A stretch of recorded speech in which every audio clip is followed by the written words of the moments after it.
Bonjour, alors dans cette ronde numéro 4, je suis opposé à Mathieu Cornet, donc un joueur que j'ai joué à maintes reprises, très connu, donc il est un peu en méforme dernièrement, il a perdu un peu d'élo, il a 25-68.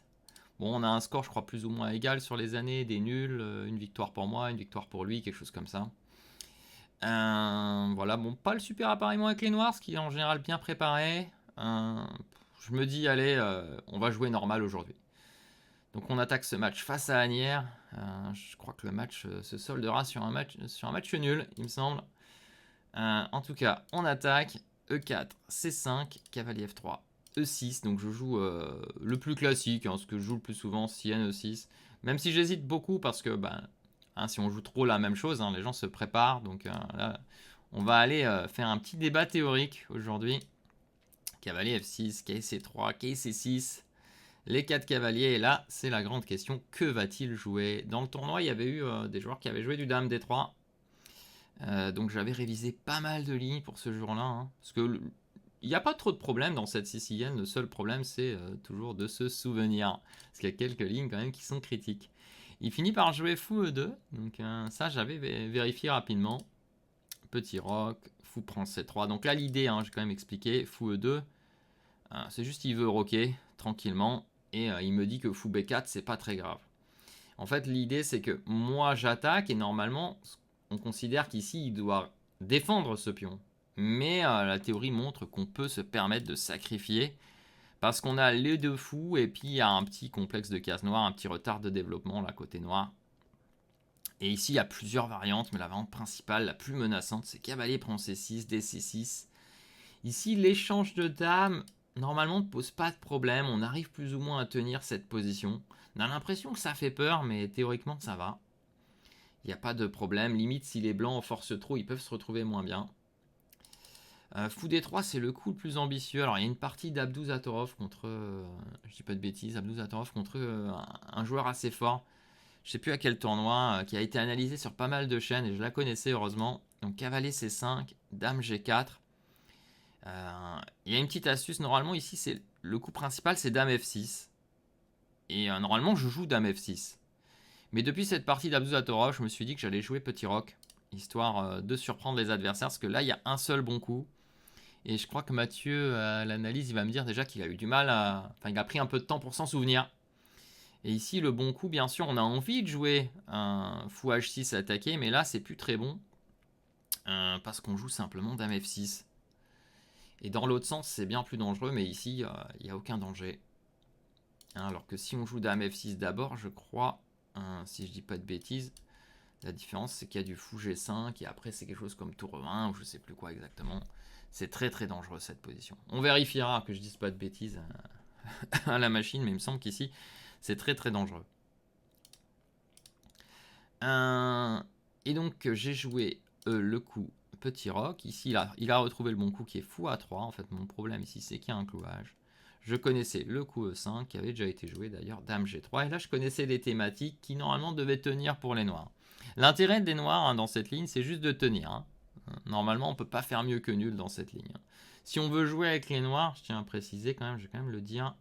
Mais si on veut jouer avec les noirs, on peut ici jouer tout un tas d'autres coups. Fou E2 en fait n'est pas une variante très dangereuse.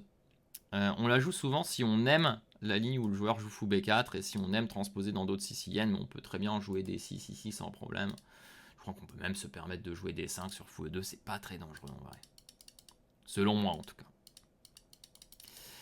Et donc on arrive ici, je fais E5, dame G3 et là je vais rentrer dans une longue réflexion pour ceux qui ont vu ma partie. Ça va être un peu le premier moment un peu de doute.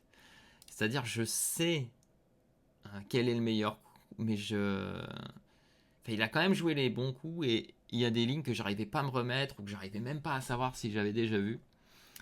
Et j'ai fini par jouer B6 alors que normalement dans mon fichier, mon coup principal c'est dame E7. Et j'arrivais plus à me remettre certaines lignes. Je savais que sur les lignes comme tour E1 ça allait être tour E8 et que sur F4 ça allait être E4. Ça je savais que c'était plus ou moins ça. Et là où j'arrivais pas à me remettre les variantes, c'était sur F4 et j'ai passé je crois 30 ou 40 minutes alors que j'avais 20 minutes d'avance. C'est vraiment dommage. J'avais pris un petit ascendant psychologique et là, je le perds. Et j'arrivais pas à me remettre les lignes parce que j'arrivais pas à jouer E4 à cause de F5. Et là, je voyais F6 arriver et je me disais, si je suis obligé de jouer F6, fou C4, Roi H, des coups comme tour là, il va venir menacer de me mater avec Dame prend H7. Alors, je prends un exemple, mais imaginons que je joue B6, Dame G6. Alors, déjà, je prends, je me fais mater. Et sur Dame G6, imaginons que je jouais le plus mauvais coup. Hein, genre, non, pas fou A6, ça donne une pièce, mais imaginons que je joue fou D7. Bah, je me prendrais Dame H7, Roi H7, Tour H4. Et alors là, un petit gag, c'est que le même jour, si je dis pas de bêtises, Ding a perdu, je crois que c'est le même jour, hein, contre Magnus en se prenant un Dame prend H7, matant 2 coups. Et il l'a pas vu. Et des joueurs de mon équipe ont rigolé, mais ils rigolaient, ils blaguaient un peu en disant que Ding ne le voit pas quand c'est sur l'échiquier, et moi je l'anticipe ici avant de jouer Dame E7 que je suis peut-être mat. Donc ça a bien fait rire tout le monde. Voilà. Moi je regarde très loin et Ding il voit pas quand c'est mat sur l'échiquier. Donc Ding pas très en forme, on espère qu'il va se remettre. Petite anecdote pour Ding, on espère qu'il va se remettre pour le match de championnat du monde. Donc je finis par jouer B6. Et évidemment oui, ma conclusion juste pour vous dire c'est que je pensais que mon coup forcé c'était de prendre et que ça allait être là-dedans. Mais je trouvais qu'il avait beaucoup d'attaques, hein, même le fou qui peut revenir, tout ça je trouvais qu'il y a une sacrée attaque et j'ai pas voulu rentrer dedans. Je joue en B6 en me disant, je crois que B6 est aussi possible et que j'y ai peut-être jeté un oeil. Et là, il va me jouer à tempo, ce qui va me faire un peu peur. Et il me dira après la partie qu'il avait ça dans son fichier. Aïe, aïe, aïe, aïe, aïe. Et là, dans cette situation, je vais prendre une décision qui va être une catastrophe. Je vais à nouveau réfléchir, je crois. Ah non, peut-être pas, parce qu'ici, j'avais plus ou moins pris ma décision. Le coup qui paraît logique, c'est Dame D5, et j'ai pas vu pourquoi ça, ce serait pas un gros problème pour moi. Et j'ai voulu jouer pour me développer, sacrifier un pion et jouer du contre-jeu qui était complètement faux. Donc là, un passage complètement à travers de la partie.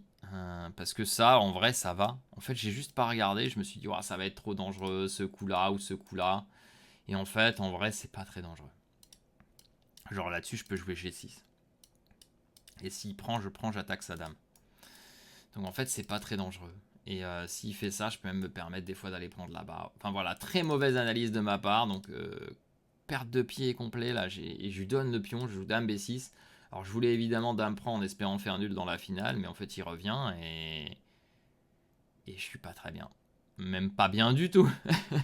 J'ai donné un pion et il va me mettre une pression énorme à l'aileron 1 avec H4 et...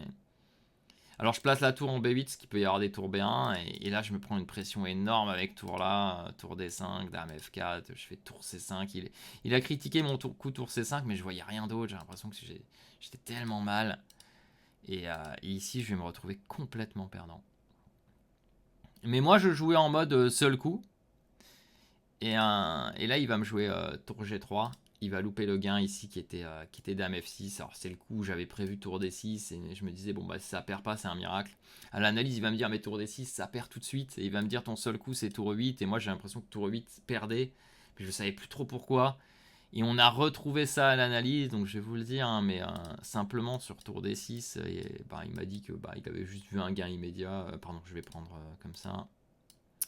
Et il a juste vu un gain immédiat avec fou C4 et c'est vrai que c'est abandon hein, parce que j'ai pas mieux qu'une vieille finale ici de dame qui va certainement perdre de manière forcée en vrai. Donc ça c'est dramatique hein, et je crois qu'il y a juste ça, on l'a vu à l'analyse mais non pardon je dois aller là-bas je crois à cause des dames H8 et il va juste jouer échec et j'ai pas de coup en fait il peut même aller chercher le pion quoi. C'est vraiment catastrophique. Bon, et puis, comme il l'a dit à l'analyse, il peut même jouer des choses plus tranquilles. Enfin bref, ça a l'air juste d'être gagnant. Et sur le tour 8, à l'analyse, je l'ai retrouvé. On était assez nombreux, mais je l'ai retrouvé. Le gain, c'était ça. Lui, il pensait qu'il y avait ça. Mais là-dessus, en fait, tour prend va revenir au même que l'autre variante. Et sur pion prend, en fait, il a juste fou prend G6. Et ce qu'il a pas vu, il a cru que c'était juste perpétuel. Mais il a oublié qu'il peut juste jouer petit ascenseur. Et je suis mat. Impossible de défendre. Bon voilà, ça on a trouvé tranquillement à l'analyse, ça a été confirmé après Mathieu me l'a confirmé derrière et il m'a dit le lendemain par contre qu'on n'avait pas dit que des bêtises, c'est vrai qu'on n'avait pas dit que des bêtises dans la partie. Et là, il fait l'erreur, tour G3, et il va me laisser revenir en quelques coups. Ici, il va se tromper complètement avec Dame E7. Je sais pas si ici, il avait encore un avantage. Ça, j'ai pas du tout vérifié, mais peut-être qu'il a encore. Mais je menace Dame D8, je menace de revenir dans la partie. Parce que dès que je vais contrôler, il y a quand même les pions qui sont en prise.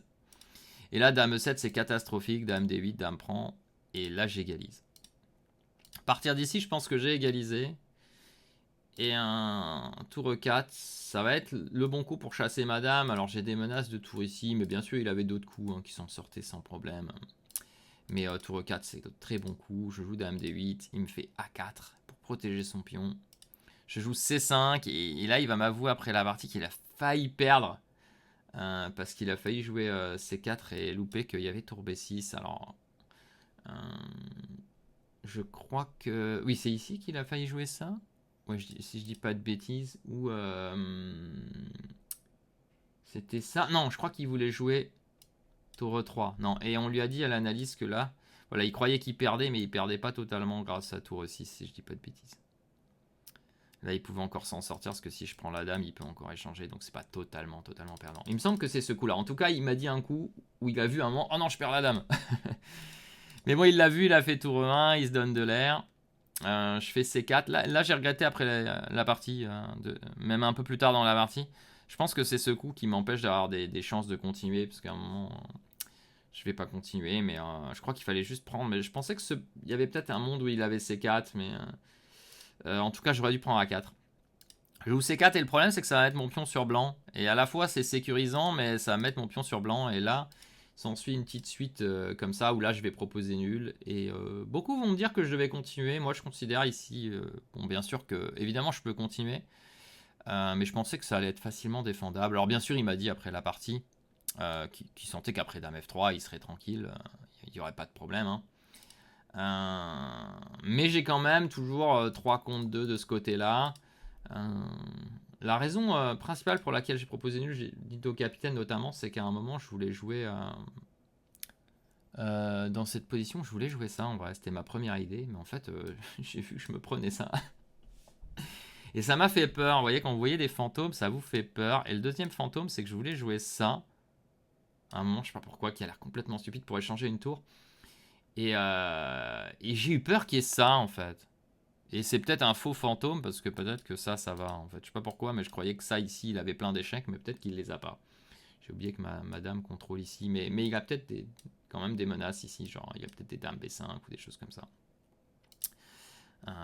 Par exemple, bon, certainement que j'ai fait une erreur juste de fantôme, parce que je croyais que par ici, vous voyez, je sais pas, j'ai cru dans ma tête qu'il y avait des perpètes, mais il y en a peut-être pas. Après, sur ça, j'ai dame H5. Par contre, il y a les échecs par ici aussi, mais j'ai peut-être 3 H5. Donc 2-3 fantômes comme ça, et j'ai fini par dire ok, je joue tour à 8, arrête là, parce que c'est... Objectivement, la position est nulle. En pratique, je peux peut-être jouer, mais s'il joue correctement, j'ai pas grand-chose. Dans ma tête, simplement, si ça s'échange, quel que soit le matériel restant, c'est complètement nul, même si je peux presser, ça défend facilement. Finale de fou, finale de tour, finale tour fou, finale dame tour, quelle que soit la finale, c'est nul. En fait, si j'arrive pas à créer un affaiblissement de ce côté-là en poussant les pions, j'ai aucune chance de gagner, je pense. Voilà, donc peut-être une partie que j'aurais dû continuer, mais bon. Quand on fait une si mauvaise partie, un si mauvais passage en milieu de jeu, quand on égalise et qu'on voit qu'il n'y a rien de concret, en général, on propose nul. Voilà. Alors, du coup, le bilan... Ah, mince, j'oublie de changer la scène, j'ai failli oublier en tout cas. Voilà, petite scène changée. Voilà, alors, vous voyez, 90, 91... Bon, pas grand chose à dire ici. Il était mieux gagnant sur un coup. 2 fois d'ailleurs. Ensuite, je suis un micro mieux. On va regarder ça tout de suite. C'est parti. Donc là, c'est toute la théorie. Juste remontrer juste cette histoire de Dame F6. Ouais, il m'est douteux, parce que Dame F6, c'est le coup. Vous voyez, c'est ça normalement. Ça. Et c'est tour AD1, tour A... Ah non, je crois que c'était Dame G3 le coup d'abord. Ouais. Dame G3, pardon. Donc là, j'ai dit tour certainement. Mais Dame G3 pour éviter le petit roc. Parce qu'il y a fou H7. Et sur les coups comme cavalier prend D3, tour AD1. Et on est cloué, si on bouge, on se fait mater.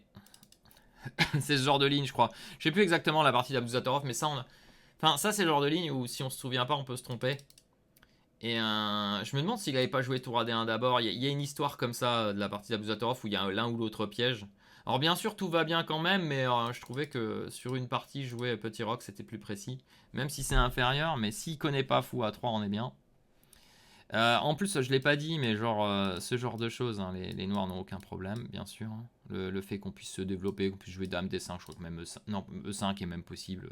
On peut même donner un pion ici, on n'a aucun problème, mais Dame D5 bien sûr c'est le coup. Petit roc fou H6, bien sûr, c'est une erreur parce que maintenant Dame F6 et Dame prend C3, Dame G3, je serais très content, j'ai gagné un tempo gratuit. Ça, c'est pas un problème. Donc, je joue le B6. Non, je joue, pardon, le roc. Et ici, E5. Et ici, c'est Dame E7. Et j'ai joué B6, qui est pas dramatique. Mais Dame E7, je vous montre juste F4, c'est 0. Mais c'est pas si simple à jouer.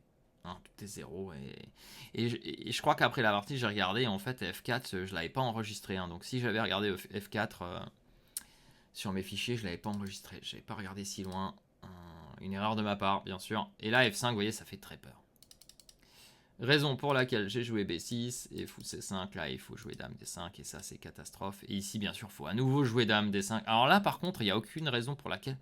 C'est vraiment stupide de ne pas avoir joué Dame D5 ici, mais le but c'était quand même Dame B6 de remettre la structure. Et bien sûr, Dame B6, j'aurais été très content, je pense que ça annule très facilement. Mince, j'ai mis l'automatique. Et Dame 5, c'est très bien joué, là je me rends compte que j'ai fait n'importe quoi. S'ensuit une séquence horrible. Un abandon sur Dame F6, plus ou moins. L'ordinateur dira que tour F8 est peut-être le coup, enfin j'aurais joué tour D6 tempo et j'aurais perdu. Et là je m'en sors à peu près. Ici il fallait qu'il recule et il n'a pas fait. Dame 7 je m'en sors totalement. Et là je pense que mon erreur, je suppose qu'ici c'est de faire C4. Ouais. Tour A4 je pense c'est le coup. Peut-être ça c'est encore jouable. Là au moins je peux y croire parce que j'ai pas mis mon pion sur blanc. Par contre dans ce que j'ai joué, moi j'y crois absolument pas. Voilà, Dame F3 par exemple. Bon, évidemment l'ordinateur va redire 0 hein, évidemment. Mais juste il va attaquer le pion en fait, hein, simplement. Donc je sais pas, roi G7, dame F4, et il va attaquer le pion. Je dois le défendre, j'imagine tour C8, et déjà il peut faire des dames E5 échecs, mais juste tour E4, tour, je sais pas. Enfin, je veux dire, si je joue ça par exemple, non pardon, je peux pas prendre, je peux pas donner la tour. Mais si imaginons je bouge ma tour, tour D7, il peut déjà prendre en C4, donc je dois jouer peut-être quelque chose comme tour là. Il fait tour D4, dame F6, et je vois pas où je vais gagner cette position. S'il veut, il peut même garder les dames, mais ok, peut-être ma meilleure chance, c'est s'il prend là, mais même ça, en vrai, normalement, il n'y a rien du tout. Mais bon, peut-être le plus simple pour lui, c'est ça. Et c'est très difficile d'améliorer à cause de ce pion. Si je l'avais laissé ici, je me dis, peut-être c'est jouable. Il va falloir que je commence à pousser, peut-être mettre ma tour, essayer de créer des affaiblissements. Avec le pion là, c'était beaucoup plus simple. Bon, voilà pour cette partie contre Mathieu Cornet. Donc, on est passé à côté de la correctionnelle, heureusement. On a évité le drame. On est à 2,5 sur 3. Plutôt un bon résultat. Je crois qu'on a fait nul ce match. Et alors, je sais plus qui est le match suivant. Mais vous verrez ça dans la ronde 5 que j'ai joué. Je crois que la ronde que j'ai sautée, ça devait être la ronde 8. Donc, à très bientôt, demain ou après-demain, pour cette ronde numéro 5.